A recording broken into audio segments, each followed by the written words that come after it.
My name is Rhapsody, and welcome back to Curse of the Dead Gods. Hang on, I forgot to get a weapon at the very start here. Seeker's Mace, 5% base damage per level of relics. Didn't that used to be 2%? I have felt for a while that that needed a buff. Broken Longsword as well as a shield as well as a Slaver's Mace. Yeah, that's a pretty good opener.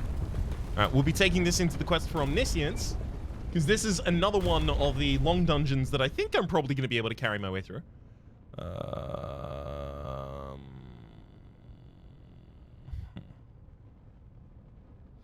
I do want to hit both stats shrines early. I really don't want to upgrade a base weapon. I guess we'll see if we get a weapon along the way. Maybe I don't even upgrade a weapon in that weapon shrine and we just end up using that as a normal room. I would not be surprised. But this is another one of the long dungeons that I think I am going to be able to go through with, maybe one, maybe two attempts. It's just the final one, the Omnipotent. Is it Omnipotent? Is this one Omniscient? The one in the Eagle dungeon that's gonna take me a little bit longer. So I am definitely trying to prioritize everything else first, so that I have like a little bit more experience and I'm a little less rusty by the time I get back to that. Oh, also I gotta remember that I do have skillful adaptation on.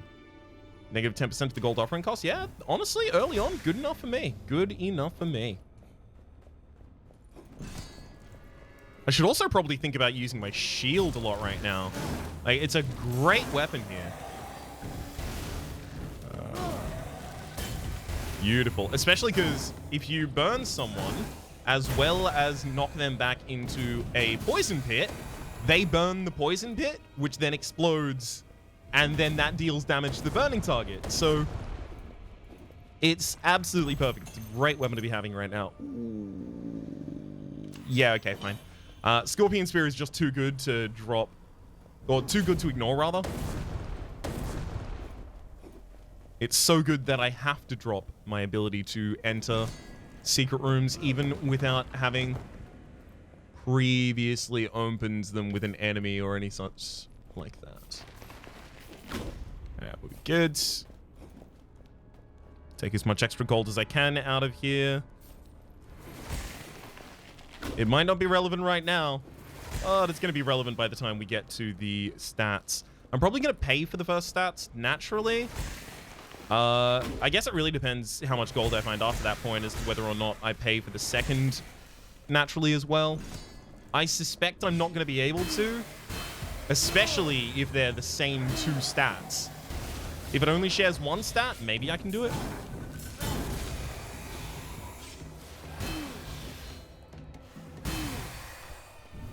That was a little bit of dodgy room, but we managed to get out of there fine. Ooh, gold chest, what's up? Gold offerings remove 5 corruption. You know what?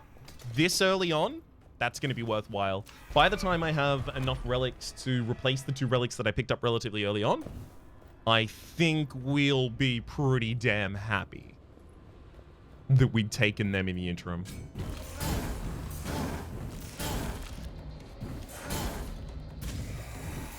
So I'm constantly shield bashing those targets. There's also more targets over here. I gotta try and get in combat with them really quickly. Come on! Okay, cool. Whew. Get the green kill. I'm constantly just shield bashing those targets so that I can prevent them from summoning vermin. Although not clearly always perfectly effective with that. There we go. Push them into a trap and just have them blow themselves up there. There's not a chest down here, is there? No, but there is a pile of gold, which I'm more than glad to have collected. Scorpion Spear is the one that's powered up at the moment. Let's not go down to the Plaguebringer. Because when I'm fighting the Plaguebringer, whoop, hang on. Finishes weakened enemies, attacks deal more damage from behind, restores 6% HP. I mean, there's no reason to take that from me. There we go. Yeah, I just wanted to try and get the other enemies down first. Honestly, I wanted to try and have the Blazing Shield be the weapon that was going to be empowered by the time I was fighting the Plaguebringer, but I accidentally killed another enemy, and suddenly it wasn't anymore. Ooh, increase the max stamina by 1. Yeah, I'm probably going to be keeping that for a really long time.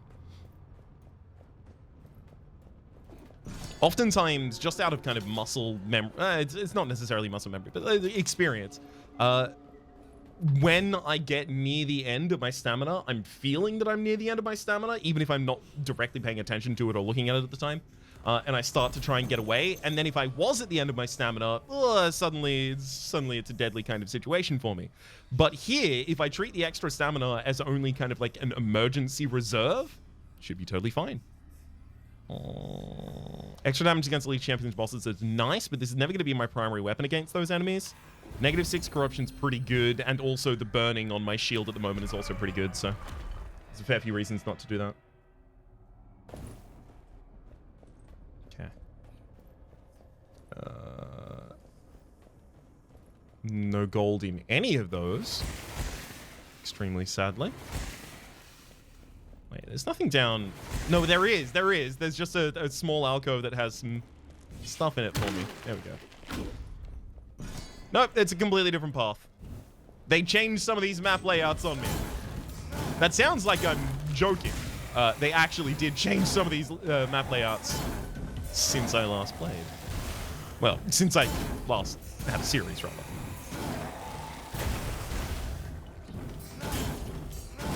Thank heck I have Fire Shield for this. This would be so laborious without it. Perfect. Hopefully get that extra gold down there, and then nothing else doing. Nice.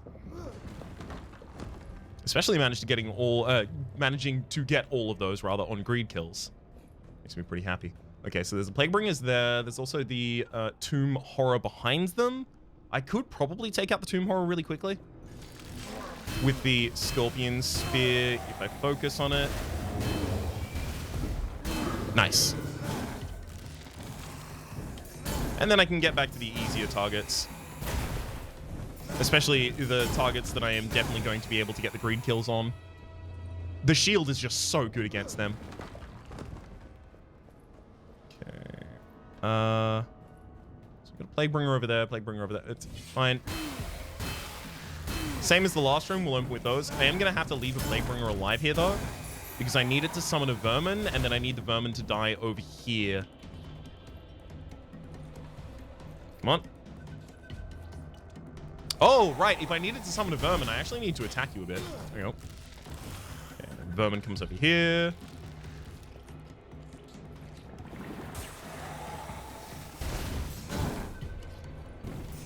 Perfect. And that explodes, giving us access to that other room.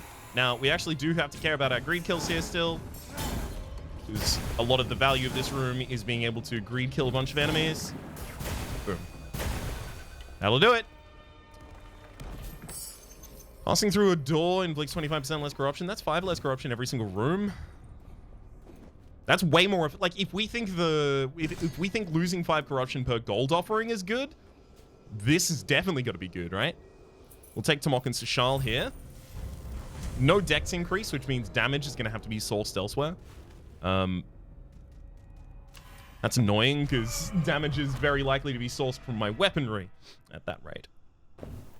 We should actually have a quick look at the secondary map. Okay, secondary map's really good, actually. If we get a good weapon when fighting the champion, we can just take the path on the right-hand side. Just go...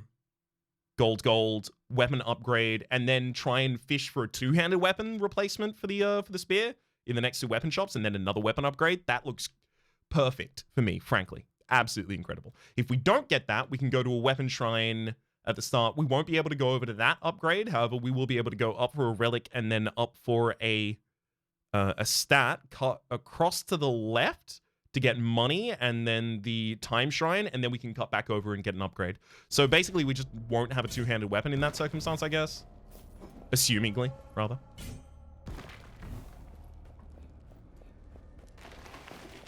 Usually there's some more gold up there. Sad to see there is not. Alright. So we've got a Medusa, Gorgon, Serpent, Snake Priestess. What are they actually? I'm trying to actually use their names. So I'm trying to use them enough that they actually get embedded in my head. Serpent Cultist. It is the Serpent Cultist.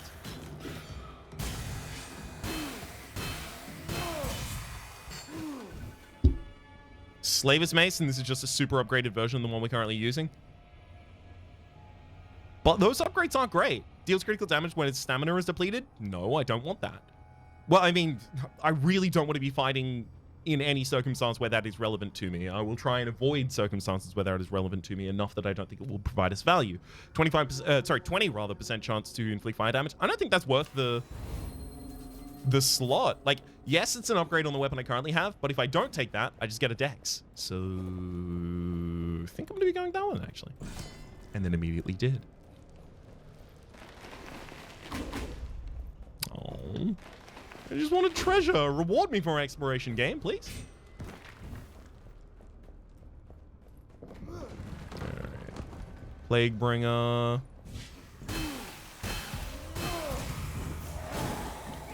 Okay, almost got hit by an AoE effect by the Plaguebringer there. Not keen on it. I don't want to take any more corruption hits from enemies. I took enough of those in the last episode. That's something we're going to leave in the last episode. Leave it in, not 2020, but leave it in 2021, specifically the day that was recorded. I can't remember the life of me what that day is. I don't really know the calendar date almost ever.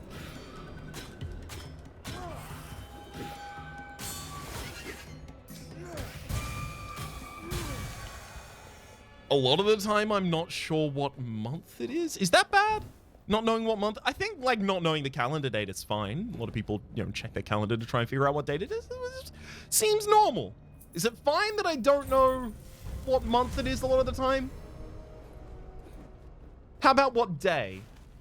That fine too?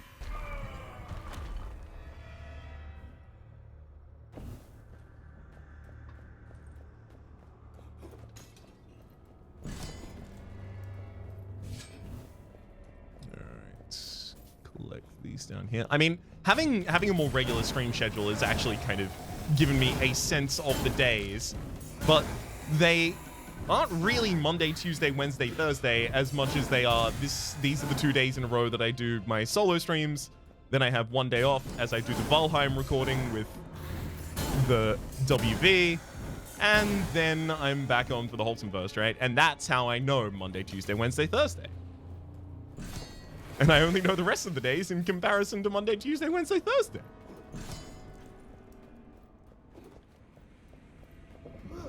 Although I guess I'm just describing a normal phenomenon, like, right, this is a work week. I know the days by the fact that they are the days in the work week, and I know the weekends because they are not the working days. Feathered Spear. Each kill restoring an extra stamina is huge.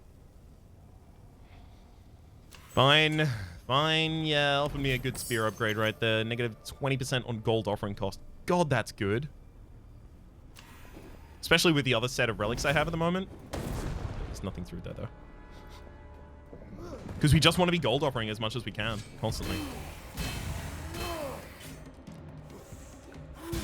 Okay.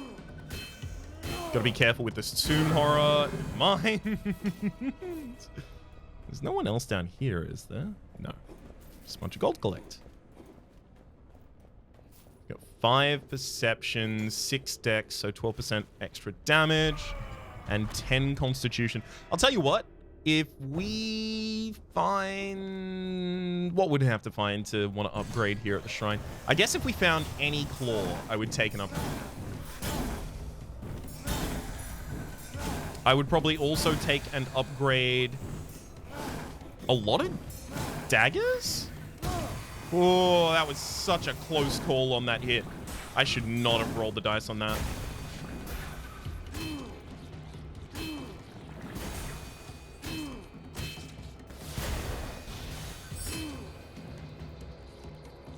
Perfect. It's just you want to get through that wave without making a mistake or losing the greed kill timer, because then afterwards... you have a bunch of other enemies that you get to benefit from your massive greed stacks on. Is there the Tomb Horror now? No, okay. We're not going to get a fourth wave there. Negative 10% of the blood offering cost. I'm not going to be blood offering for a really long time in this run, it feels like. So I'll lose the corruption there. Also, I am actually pretty stacked up on relics. We've got, 5 in slot at the moment. We're likely to get at least 3 dropping from the upcoming enemy. Plus 20% base damage of the main weapon is a sword. Plus 30% damage whilst in darkness. So right now, I remove 5 corruption just by offering gold. So do I just want to... Because if I... no. Oh, this is interesting. Okay, so when you kill a champion, you remove a curse. However, I don't think you heal corruption. Now, this is important because if I bought anything here with gold, I would go under 80 corruption, which means that... No, I can't. No. No. This chimeric shimmer is actually going to screw me here. I need to get over 100 corruption so that I actually cure the corruption in the boss room. Does that mean I should take a hit in the boss room? Is there anything I can take a hit to here to give me corruption? Is there like a corruption trap of any kind? I don't think there is. Oh, we can go backwards though. Not that backwards though. I actually should have taken a hit to corruption in here. Because I want the curse to pop as I enter this chamber so that it gets removed after I kill the boss. That's not going to happen if I got it in the middle of the boss fight, though. I can get this champion's weapon, though.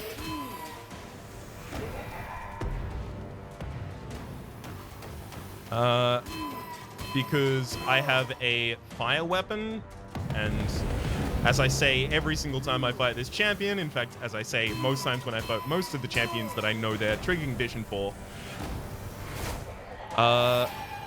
that's their trigger condition for getting their special weapon drop. Having them on fire as they die. Now, yes, you can always do that with a torch. It's just a bit easier to do it when you're doing it with the weapon that deals damage rather than doing it with the torch, which is super slow and does no damage, and then trading out to a different weapon to actually get the kill.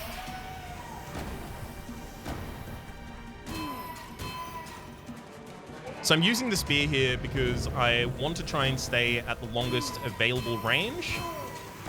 Nice. Good cross there. And the spear will allow me to do that. And while I'm attacking at the longest possible range, it will also be critting. Enemies a bit close. Another one of the giant benefits of the spear, actually, is the fact that it's knocking the enemy away a little bit. So if they ever get too close, I can kind of just push them over the other side of the map. I'm going to teleport back to the middle soon, though. Really? No? Okay, just manually walking back to the middle. Just going to keep going for you then.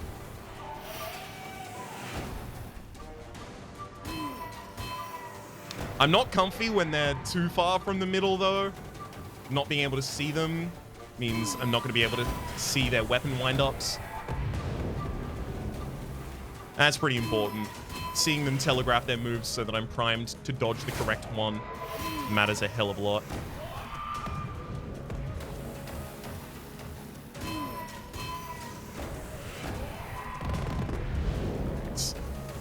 You can also see that I'm trying to path my way through as many of these skulls as I possibly can.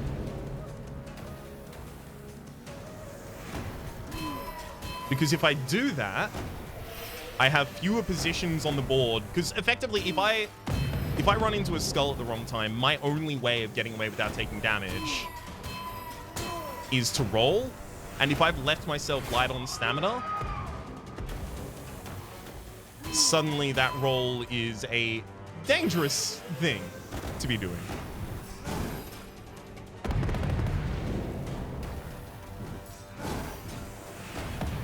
Yeah, that's my bad.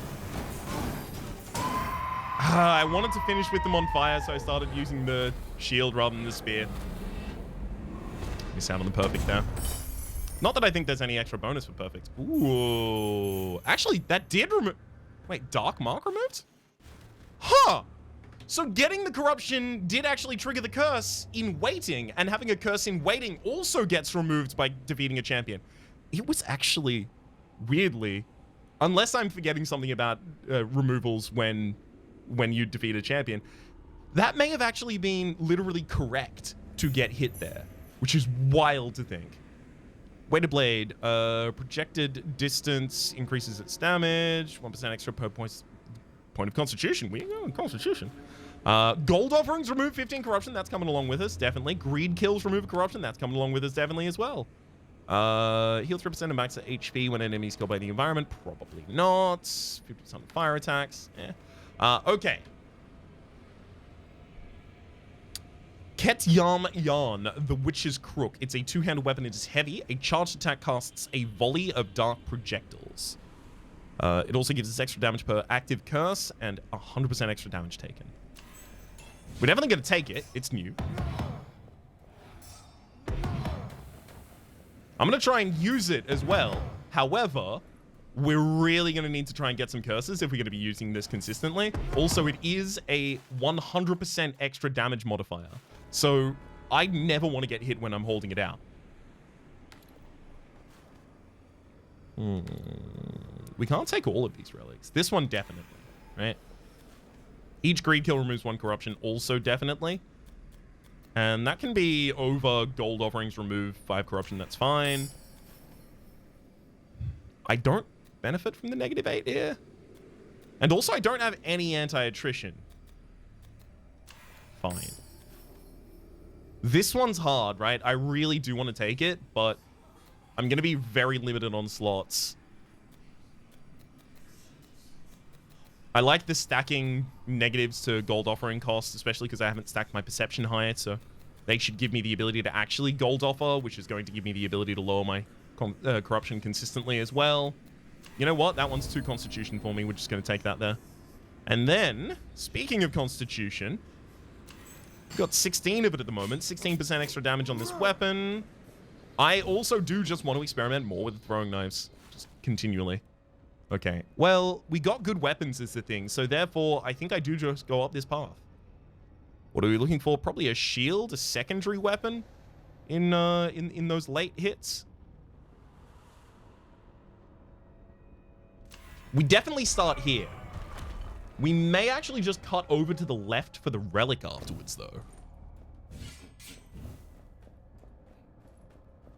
Be weird to do so, but will happily. Okay, that's an elite, so I'll try and get my chart. Oh, that's another elite? Good lord. Okay, both of the closest enemies are elites. It's really annoying, so I gotta try and aggro only one of them if possible. Uh-oh.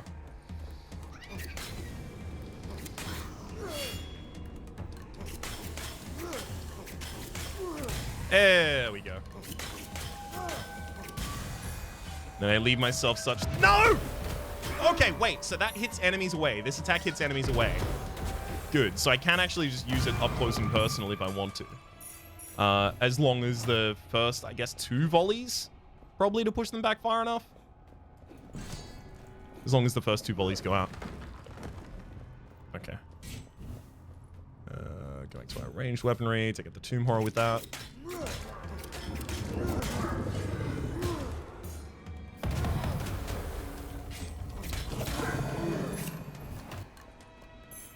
If I want to just keep the Witch's Crook as having plus 50% damage basically all of the time, I can use it to almost kill an enemy.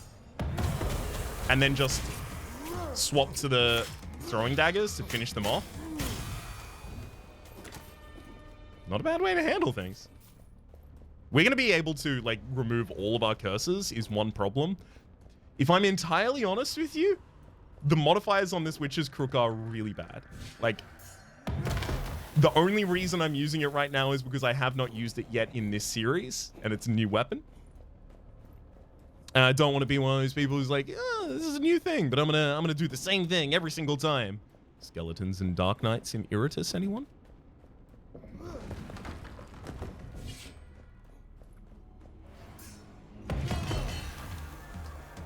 But I would very much like other modifiers on right now.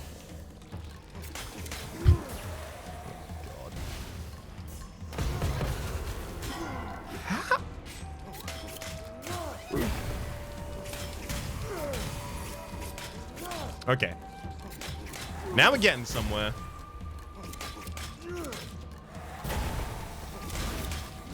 So I can get the Plague Bring. No! No more summons! Honestly, if I was just using my shields and not trying to use the new weapon, I think it would have been fine on that one. There we go.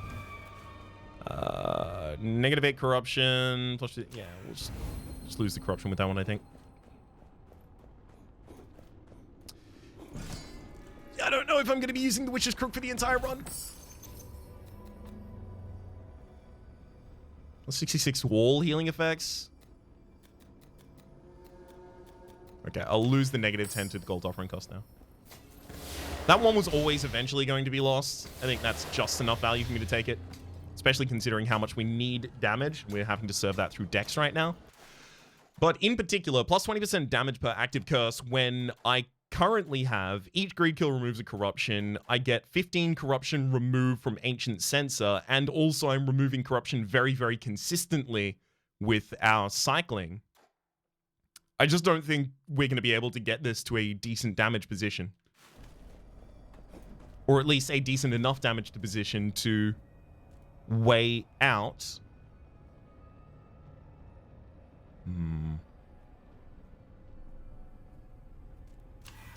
Actually going to cut across this way. Or at least a decent enough damage position for us to outweigh the fact that it's going to cause us to take 100% extra damage. We don't want to overinvest in it and then get to the final fight and then use it in the final fight. Because the final fight is... The area of effect hits would be great in that fight. However, very slow attacks will be awful in that fight.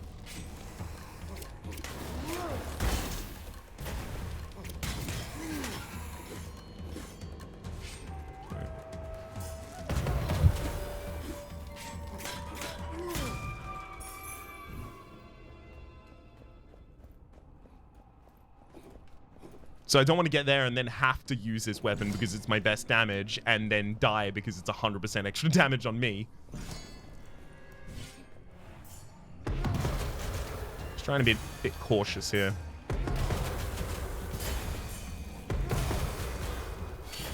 Ouch.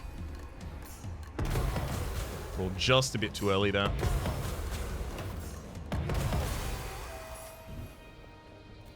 There are obviously some enemies it absolutely destroys, as we've just seen. I will be taking the HP there, thank you.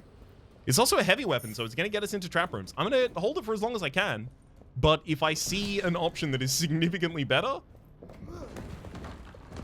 I may have to. And I am pathing at the moment into 2 trap rooms. So the possibility of seeing something better... 2 trap rooms, sorry, 2 weapon rooms. Possibility of seeing something better is kind of high. Just preparing you for the eventuality in case it should happen to come up. It may not. But it also... Alright. What you got for us? Plus 45% damage against weakened enemies. Extra damage on swords. There's also 7 perception. I only have 2 rerolls? Actually, hang on. How many rerolls do I now have? 4. Okay, okay. I can probably spend 1 here. But I have to be very picky with my weapons soon. I really don't want to drop the max stamina one. But to be entirely honest, I'm actually kind of moving in that direction. Plus 45% damage against weakened enemies. I don't feel like I'm going to be weakening people consistently, though. You know what? I'll use 1 reroll, and then if we miss, we miss. Passing through a door inflicts 50% less corruption.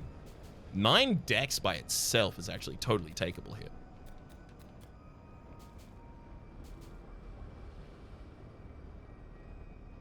Yep.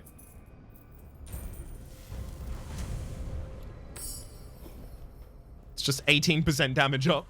I don't know what to say. That's gotta be worthwhile.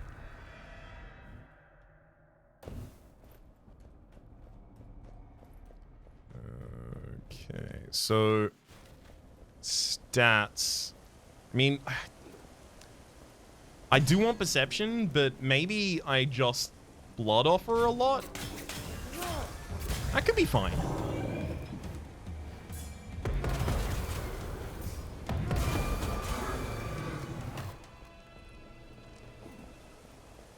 Like, especially if I'm starting on floor, area, zone, whatever.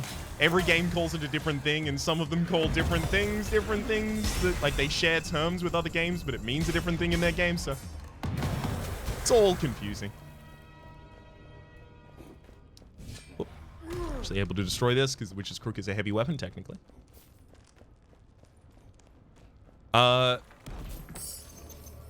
But yeah, if I start getting corruption this late, it should be fine.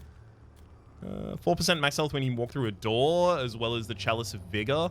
We're getting to the point that we actually do have to worry about anti-attrition. I really, really, really want to take the negative 20 gold offering cost into the next 3 spaces, though. All right, Amber Pendant, fine. I hope I find another Amber Pendant later with other modifiers on it as well. That 1 stamina is so lovely. It's also really important because there is a curse that just lowers your max stamina by 1. And if you have that, the Amber Pendant, that curse doesn't matter at all. Not really. Doesn't change the way you play. Hup, hup. I'm going to lose the Greek kills there, but I'm not going to take damage. I think that's a win. I specifically chose to try and parry those because I'm not practiced at parrying this enemy. Yep. And I've got some reasonable anti-attrition at the moment, so I'm happy to try. Yeah, I think we're going to start blood offering costs, so sure. Although I should have... Actually, wait, we can still do it. I'm going to hold this. Go over here, and then buy that for slightly cheaper. And then I'll go back and trade it out.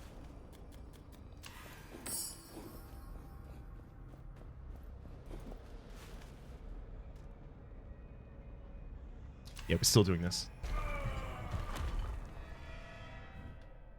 In fact, it looks like we're really going to start spending our blood in the 3rd floor. Although we did just get a decent amount of perception as well. We'll see. We'll see. I can try and strategize all day long before I get there, but ultimately my decision is going to be made with more information the later I wait to make it.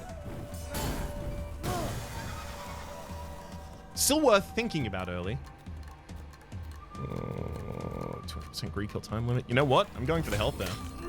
I almost never turn the golden hourglass down. And yet.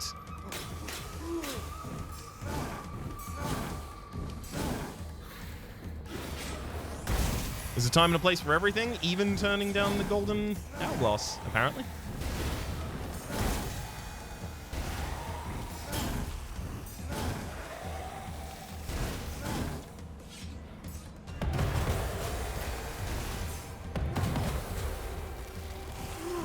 God, the Witch's Crook is good when it works, though.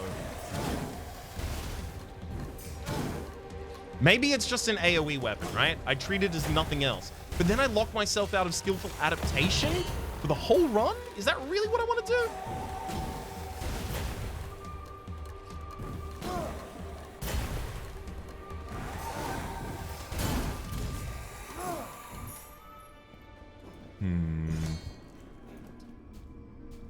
Okay, Sidewinder Sword. Ooh, that's actually an interesting Sidewinder Sword. By base, it is finishes cost no stamina. Plus 20% chance to inflict fire damage, as well as plus 20% on its critical and 10% on its base damage. So it's just got good stats by base. Again, I'm not going to want to reroll too heavily here. If I am going to reroll at all, we'll do it in the next space. Plus 1% base damage per point of Constitution, which is my highest stat, tied with Dex, which also increases our damage. It's a ranged weapon as well. It's a fire attacking weapon as well. Another reason that I would be able to suddenly take fire damage relics.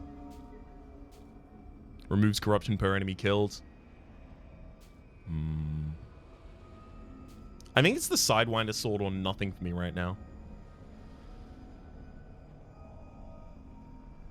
Just wait for the next shop. Let's just wait for the next shop. Really? What if I have to replace so many of my weapons? Am I going to be pathing through a weapon in the next area? Yes, 100% we are. because we're going to be starting on the hard left and then going normal room as in gold, weapon, upgrade. So actually, I have to be very, very Spartan with my rerolls right now. Because if we get a good weapon in a slot that's kind of been languishing in that weapon store and then upgrade it 2 times immediately thereafter, we can get like a level 6 weapon. Level 6 weapons are pretty good. Pretty reasonable, I guess. Yeah, fine. Okay, this is just a big battle room. I was like, this isn't the champion yet. I'm certain of it. And I was correct. It wasn't the champion.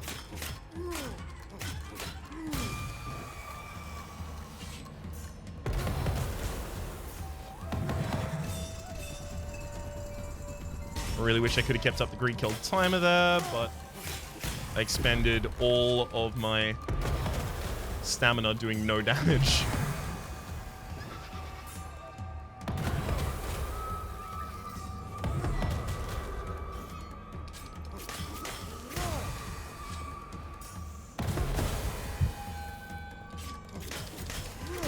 Man, I actually managed to kill them while the Blood Priest was still trying to deal with... Oh, Prophetess, sorry. Was trying to deal with them. Blood Priest is in the other area. Some good damage. Alright, Weapon Shrine. Thrill me. Plus 100% damage against weakened enemies. That can happen if I burn the enemy and then start attacking with the hunting axes. Plus 200, plus 20% base damage to the second weapon's pistol. Extra damage against electrocuted enemies as well as extra base damage. Stormlash. Extra damage per point of perception as well. There's an Alchemist Fire Stick, which is... it's fine. I think I reroll once here. Blazing Blade!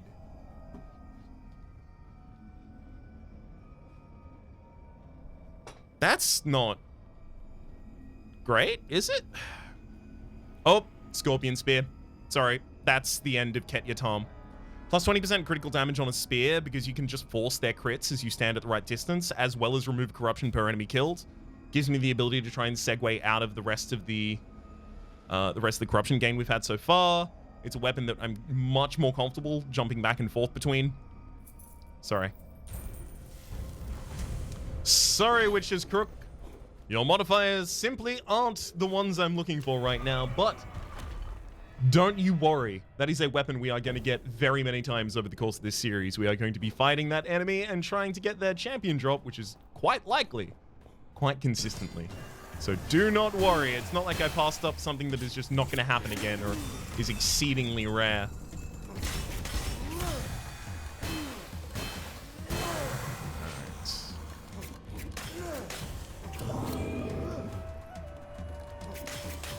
Gotta remember the Tomb Horror can leap from downtown. There we go. That's downtown pound.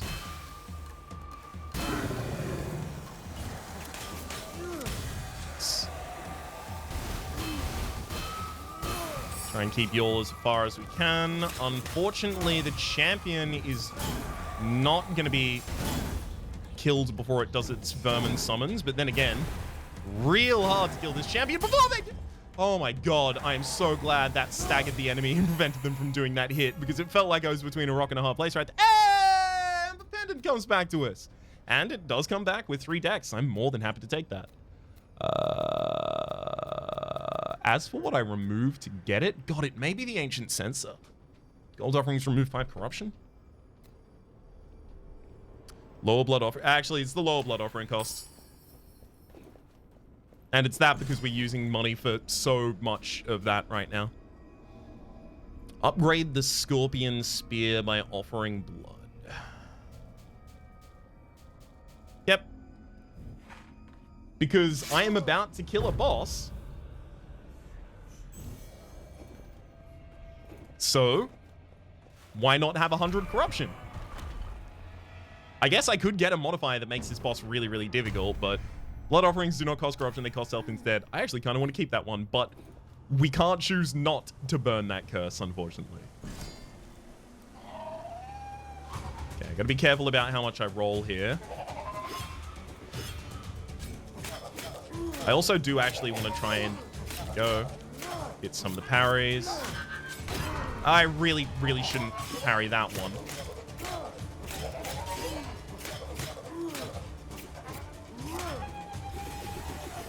I should just parry the ones I'm more comfortable with. Okay. Fine, do your roll attack. Go. Wow. How was I supposed to get away from that spin attack? It feels like he doesn't use the spin attack until you're up close and personal. And then as soon as he does it, he's so fast that you're not getting away from it. I'll try and parry the second hit, Raps.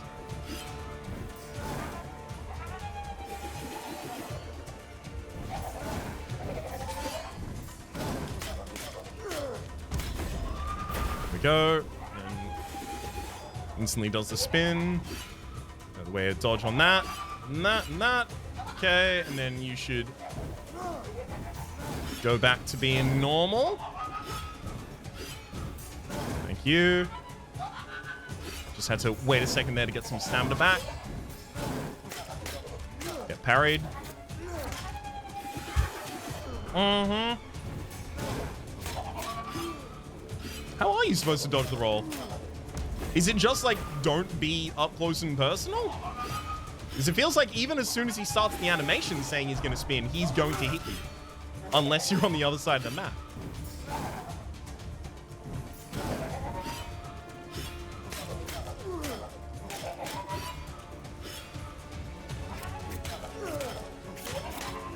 Okay, fine. I actually stood the test there and went for the parry.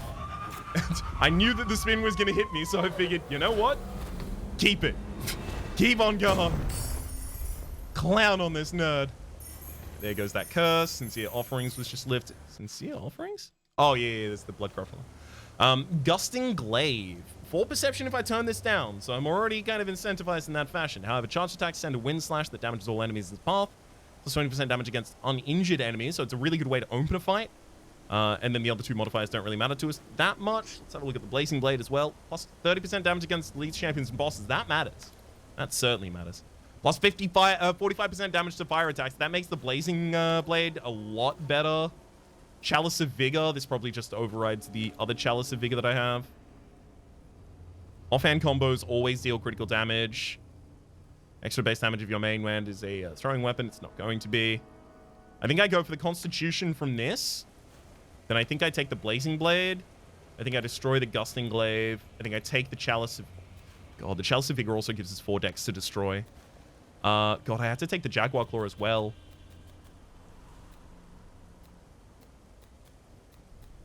Okay, so the Chalice of Vigor goes over the other Chalice of Vigor, right? So we're healing 8% max health whenever we pass through a door. That is enough anti-attrition for me. That's comfy. So then the Jaguar Claw goes over maybe the Ancient Censer. I'm going to be doing Blood Offerings here.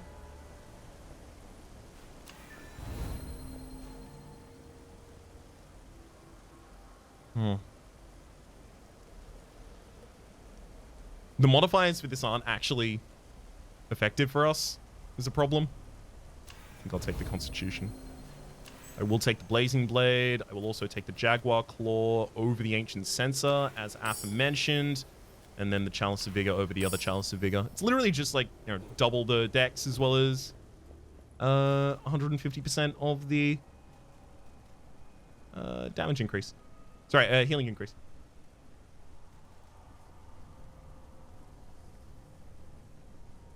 There's no value in looking at a weapon right now, is there?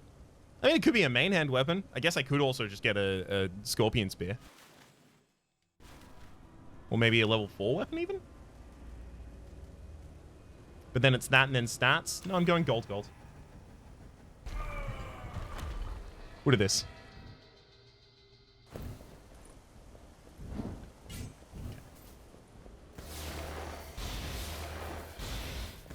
Just testing out that weapon swap right there. I'm still gonna have to focus on picking up gold wherever it's available. Okay. Thank you for that shot. And you for yours as well. Okay, thankfully that didn't lock us out of the room. There wasn't like a gate immediately there.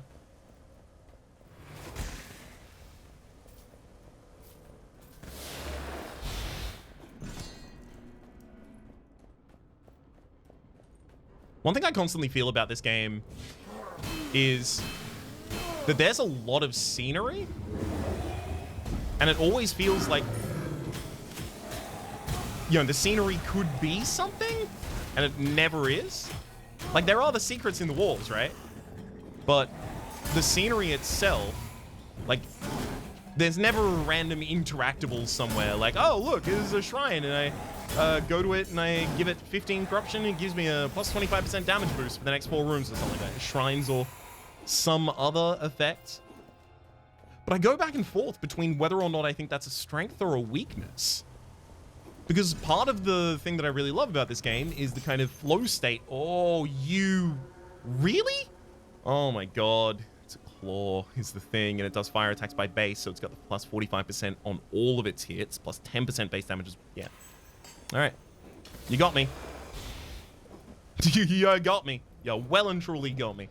I'm probably gonna end up upgrading that. Once? Twice? Maybe.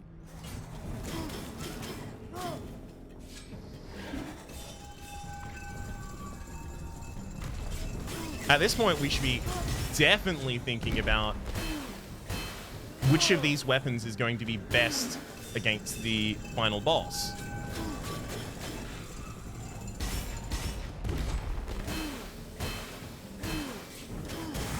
Beautiful. One sec. Heal 6% when an enemy is in the environment. I'm just going to go for the 18 max percent. But yeah, now I should definitely be thinking not about, you know, what is a good weapon in general, but what is going to be good in the upcoming final fight. We are going to need the ability to kill a lot of enemies grouped up at the same time. So like a heavy weapon that I can do like a launch attack with would be pretty good.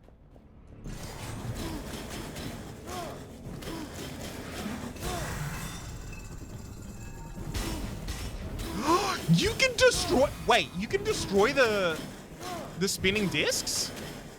I would not be so scared of those enemies had I known.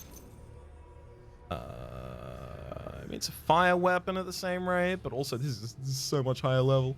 Does way more damage, 30% extra damage in darkness, also heals us. Yeah, fine, I'll take the upgraded shield. I'm not relying on the damage of the blazing shield base anymore, but also if I was, the extra fire damage that the blazing shield would have been doing rather as a result of the jaguar claw is already supplemented by the ancient buckler just being a much higher level.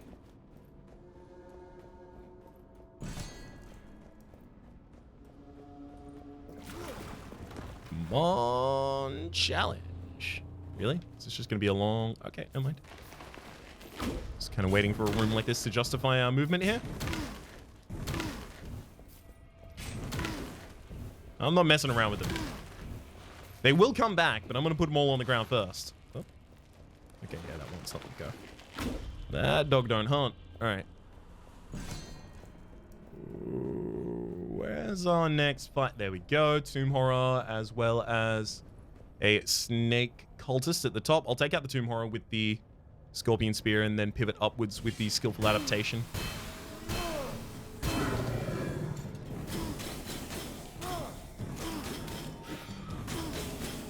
I'm not great at parrying the snake cultists, however, I am really good at perfect rolling their attacks. I'm not sure if I should bother fixing that.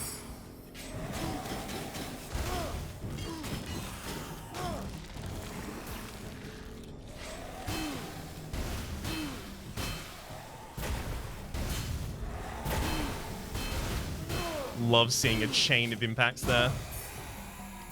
You too. The chain explosions of the vermin, and then the plague bringer eventually itself too. Plus 2% base damage per 1,000 gold carried for perception. We will offer that for money. Do we have another relic shrine? We do have a relic shrine at the very end if we want it. And in fact, we even have a relic that we would want to trade away at specifically that point. The one that is going to only heal us as we enter rooms. Probably not going to be important in the boss fight. I'd wager. So I'll probably have a reasonable replacement for it by that time.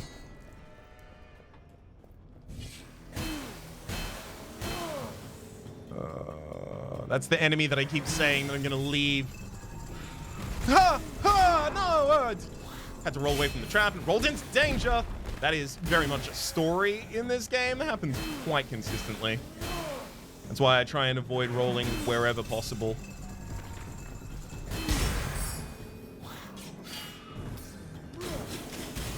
Nice.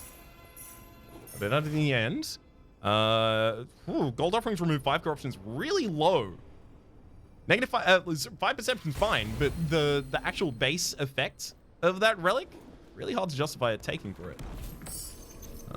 Same again. Wild. Be offering that one too.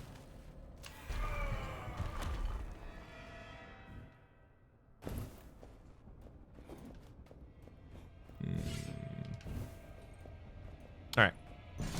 Cut down this side. There you are. Tomorrow.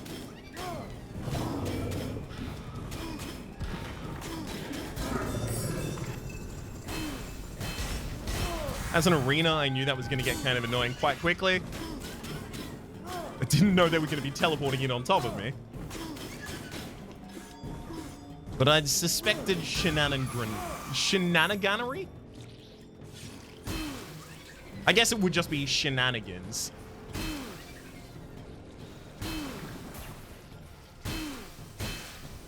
Thank you. There's that chain reaction I kept talking about prior.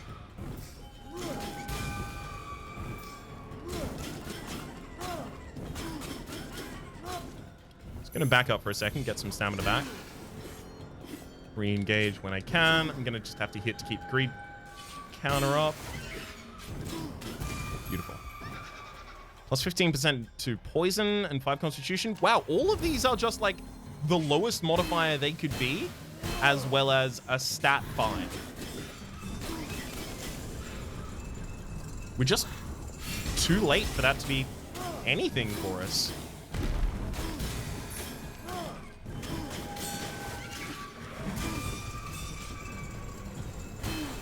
The game doesn't seem to hear me because it keeps doing it. I only just managed to keep a greed kill on that one. Okay. What do you got? Slaver's Mace. I still have 2 rerolls left. Plus 20% base damage at these seconds of whip. It's 1% per point of dex. Whispering Aegis, 25% chance to automatically trigger a parry, only when it's out naturally, though. Still pretty good. Quite good, in fact. There's the Ceremonial Dagger, plus 3% base damage per point of perception as well. I think I'm gonna roll. Yeah. I think we'd be quite aggressive with rolling here, in fact. Extra base damage with the second weapon's claw, don't want that. Incandescent, chance of good fire. Extra if the second's a whip, base damage. Yikes, I'm rolling one more time. That's the final divine favor going out. Extra base damage, extra damage against burning enemies, and extra damage per point of perception. This does a lot more damage than the other ancient buckler. So if I was going to buy anything, I guess I would buy that. Smith & Wesson fires perfects for... fire attacks for the offhand combo and perfect shots. And also does extra damage if your other weapon is a claw. Maybe that's what I need. So I was thinking, when I get to the final fight, using my shield charge might be the way that I get that kind of crowd control that I was asking for earlier. But maybe it's the offhand shots that do that for me. Maybe that's what I'm looking for, really. That said, this ancient buckler would do so well. I didn't do too well. Plus 30% damage against burning enemies, and I've got an incandescent claw that I'm going to be taking through to the end of the game, so I'm always going to have burning enemies. Just... as well as scaling with a stat. Well, I mean, scaling with any stat for us right now is really good, because all of our stats are pretty equally built.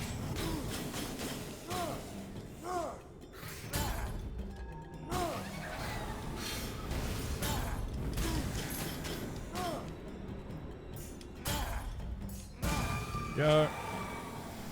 Go from there, and then try and get as much damage as we can in before you turtle up. Damn, we actually prevented the vermin swarm there. Although, I unwittingly poisoned myself. No! I can't even see the poison pits on the field right now. I'm gonna have to turn the light on up here just so that I can see the poison pit. And then I'm gonna just fight over this side of the map to make sure that I play around it correctly.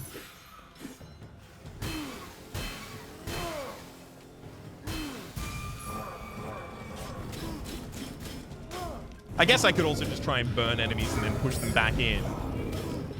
That'd be a hell of a way to deal with it. In fact, you know what? Boom. Let's do it. I burned that enemy and I pushed him into the pit. They just stood on the outside of it, I guess.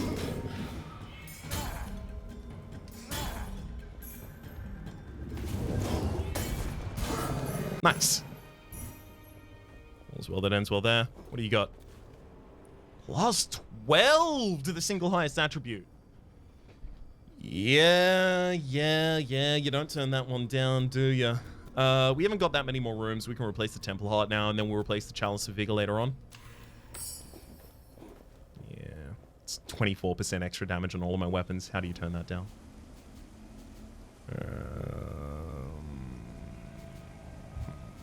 A weapon going to level 5 is really good. And then I can get him up to level 6. It just feels like I'm going to be using my Incandescent Claws consistently, and I'd probably want to upgrade those.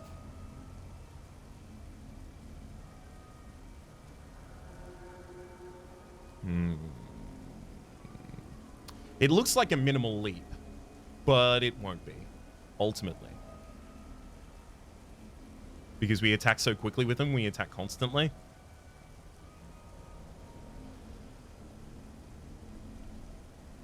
It's going to be too impactful to turn down.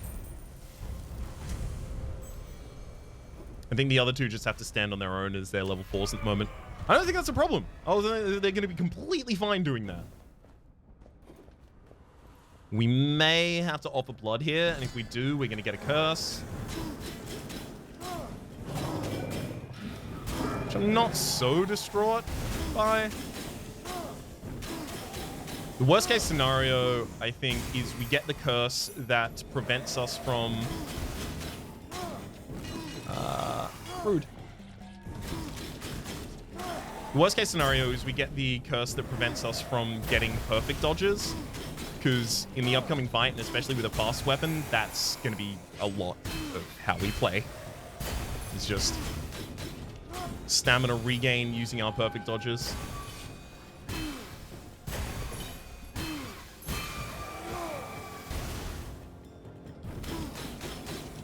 Keep them burning, and then... yeah.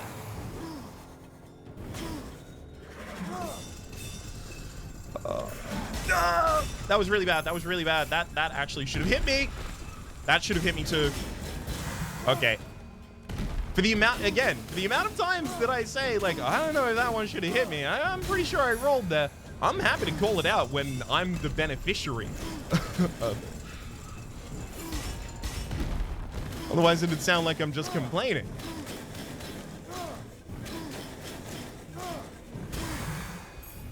I am also complaining, but not just, you know? Yeah, it gets destroyed. Yes, it was a heavy weapon. Yes, it had the thump that I was looking for, but I think I've already solved my kind of area of effect situation. So it let by 4 damage last time, 5 damage this time, so 9 on a weapon that's now doing 43 total.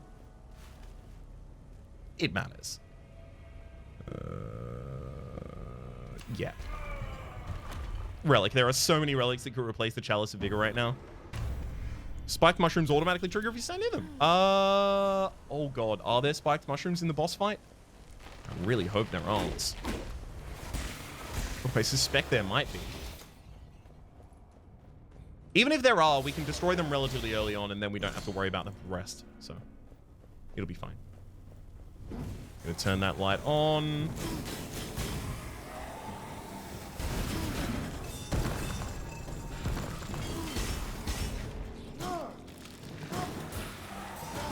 No! Oh, only just got out of that one in time. Whew. Even tragic. Alright, there's our kill, and it's not hiding any entrance up there, is it? Is it? It is. Okay, we'll go up there in just a second, just checking if there was one down there as well. It wasn't. What do you got for us? Oh, just an entrance to a different area. Neat.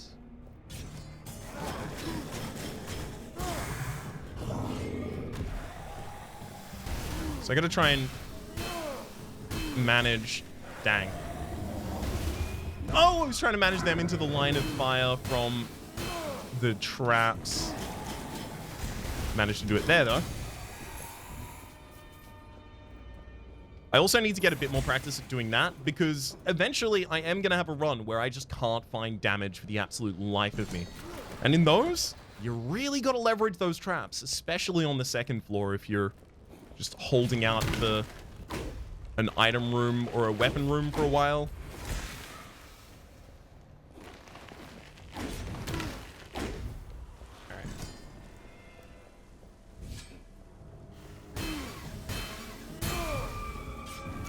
Ooh, love being able to hit them both at once.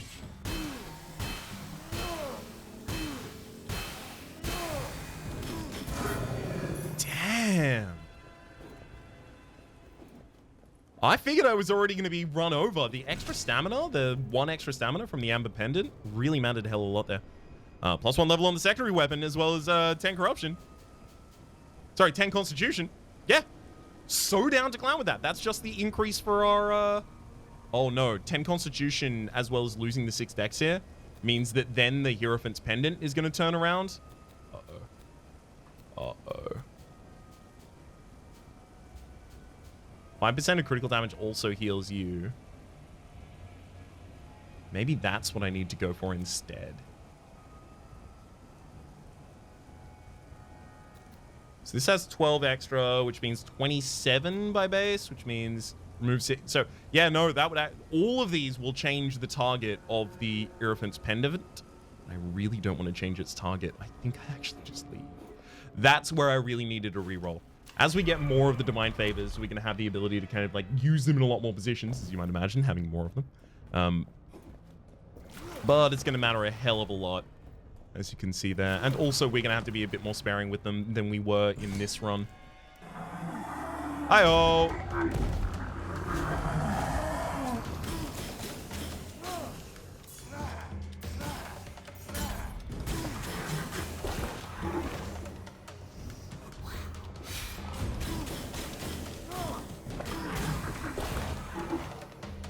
Okay, so if I'm up close and personal after he slams that on the ground, he'll spin.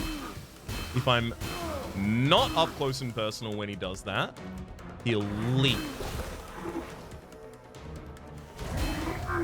So I got to make sure I'm always kind of like on the verge of up close and personal.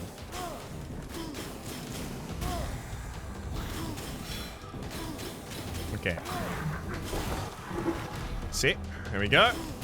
All right, I think I understand his attack patterns a lot better now than I ever have in the past. I'm very, very proud. Okay, let's get away. He's going to do the summon. No, he's going to do the leap. All right, well, thank you for leaping. Gives me some time to gain my stamina back before you start doing your summon, which is now. Pass. Damn it. And here I thought I learned.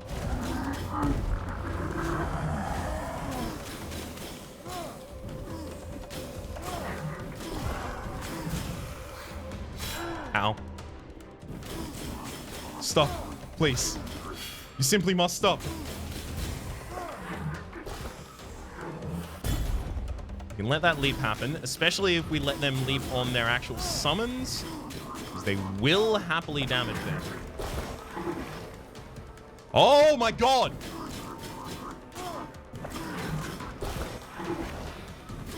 Like, yes, you can perfect roll through those, but if you go in the wrong direction, you can actually just walk out of them.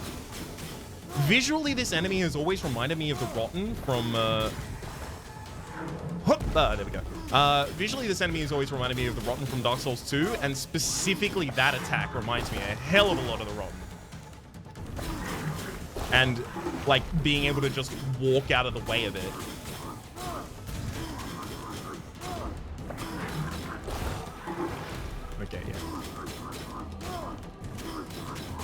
Yeah, that was not a problem at all.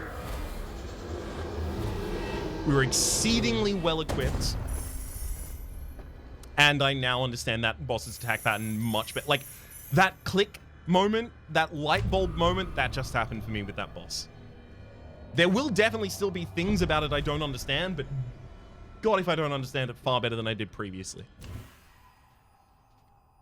Good run. Whew. I don't know what I'm going to buy with all of these extra skulls right now. I think I just save them up.